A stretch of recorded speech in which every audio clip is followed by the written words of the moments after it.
সুপ্রিয় শিক্ষার্থী ভাই বোনেরা শুভেচ্ছা নেবেন। আশা করছি যে যেখানে আছেন ভালো আছেন, সুস্থ আছেন। বেসিক ইংলিশ গ্রামারের পঞ্চম পর্বে আপনাদের সবাইকে স্বাগত জানাচ্ছি। আজকে আমরা খুবই গুরুত্বপূর্ণ একটা ভার্ব, যেগুলো থেকে প্রশ্ন আসে, এটা নিয়ে কথা বলবো। এই ভার্বটার নাম হলো নো। কোথায় নো ব্যবহার করতে হবে এবং কোথায় নো হাউ টু ব্যবহার করতে হবে, এখান থেকে প্রশ্ন আসে। সুতরাং আছেন এই ব্যাপারটা দেখে নেই। Know versus know how to, ঠিক আছে? তো হচ্ছে নো একটা ভার্ব, এই ভার্বের পরে নাউন আসতে পারে, প্রোনাউন আসতে পারে, ফ্রেজ আসতে পারে, ক্লজ আসতে পারে। আবারও বলছি, নো এমন একটা গুরুত্বপূর্ণ ভার্ব যেই ভার্বের পরে নাউন আসতে পারে, প্রোনাউন আসতে পারে, ফ্রেজ আসতে পারে, ক্লজ আসতে পারে, যে কোনোটা আসতে পারে। আসেন নিচের উদাহরণগুলো দেখি। স্ট্রাকচারে বলা হয়েছে নো ভার্বের পরে নাউন, প্রোনাউন, ফ্রেজ অথবা ক্লজ পর্যন্ত আসতে পারে। তাহলে আসেন আমরা মিলিয়ে নিই। আই নো বিল, বিল হলো একজন ব্যক্তির নাম, তার মানে এখানে নাউন, প্রপার নাউন আসছে।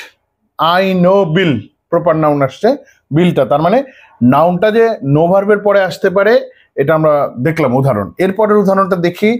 দে হ্যাভ নোন ইচ আদার, নোনের পরে ইচ আদারটা একটু আন্ডারলাইন করি, এটা হলো রেসিপ্রোকাল প্রোনাউন। তাহলে এই যে নাউনের পরে প্রোনাউন আসতে পারে, উদাহরণটা পাওয়া গেল। এরপর হচ্ছে and new the answer to the question, তাহলে নিউ এর পরে আমরা the answer to the question underline করে দিই। তাহলে দেখি and new the answer to the question, এটা হলো নাউন ফ্রেজ। নাউন ফ্রেজ এবং নাউন ক্লজ সহজে বোঝার একটা লিটমাস টেস্ট আছে, মজার। আপনি এইটা ইট দ্বারা রিপ্লেস করতে পারবেন। যেমন এটারে যদি ইট দেই তাহলে অর্থ প্রকাশ করে ভালো মতো। যেমন আমরা বলি অ্যান নিউ ইট, এনি এইটা জানে, ঠিক আছে? অ্যান এটা জানে, এটা আমরা বলতে পারি, ঠিক আছে? তার মানে নাউনের পরে যে ফ্রেজ বসে, এই উদাহরণটা আমরা পেয়ে গেলাম। উদাহরণগুলো কিন্তু এমনি দিচ্ছি না, এগুলো কিন্তু প্রচুর গুরুত্বপূর্ণ উদাহরণ এবং বিভিন্ন চাকরির পরীক্ষায় আসছে। আপনি এগুলোই হুবহু ইনশাল্লাহ কমন পাবেন।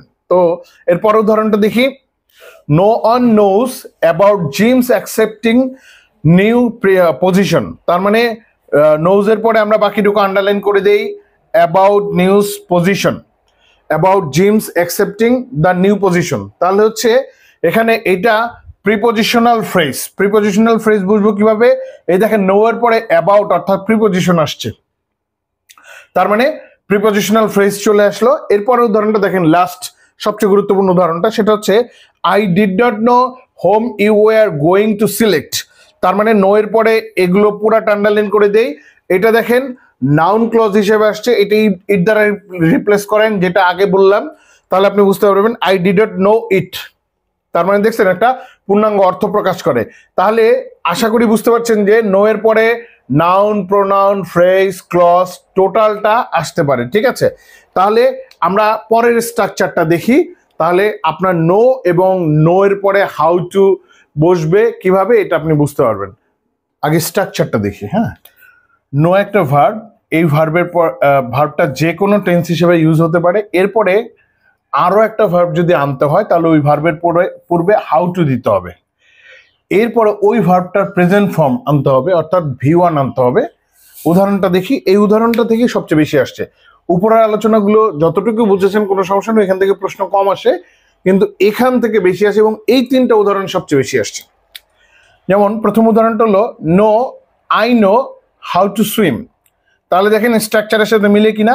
নো যে কোনো টেন্সে ব্যবহৃত হতে পারে, এখানে প্রেজেন্ট সিম্পলে ব্যবহার হয়েছে।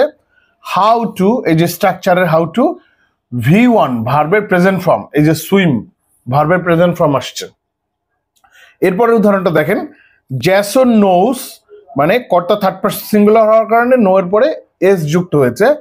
জ্যাসন নোস হাউ টু, ঠিক আছে? এই যে স্ট্রাকচারে হাউ টু, এরপরে প্লে, তার মানে ভার্বের প্রেজেন্ট ফর্ম চলে আসছে। এরপরের উদাহরণটা দেখেন, Mary does not know how to dance, তাহলে ভার্বের প্রেজেন্ট ফর্ম আসছে, হাউ টু স্ট্রাকচারে আসছে, এরপরে নো টেন্স অনুযায়ী পরিবর্তিত হয়েছে।